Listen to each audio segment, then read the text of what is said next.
नमस्कार, स्वागत है आपका भोजपुर तड़का में। सावन का महीना और उस पर खेसारी लाल यादव का नाम जुड़ जाए तो समझिए धमाका तय है। भक्ति, मस्ती और देसी तड़का लेकर आया है खेसारी का नया सावन स्पेशल गाना। भक्ति और मस्ती से भरपूर खेसारी का गाना गेरुआ कलर यूट्यूब पर कर रहा है ट्रेंड। भोजपुरी अभिनेता खेसारी लाल यादव अपने अभिनय को लेकर जितने चर्चा में रहते हैं, गायकी को लेकर भी उतने ही लोकप्रिय हैं।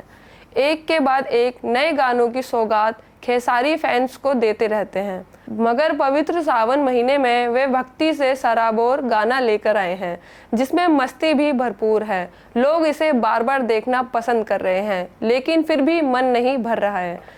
खेसारी के नए भोजपुरी भक्ति गाने ने दर्शकों के दिलों को छू लिया है। खेसारी लाल के इस गाने को देसी स्टाइल में बनाया गया है।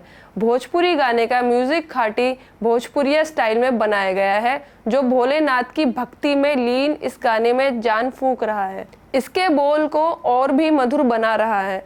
वही अभिनय और कला के धनी खेसारी लाल ने अपने डांस मूव्स और मस्ती से गाने को और भी कमाल का बना दिया है।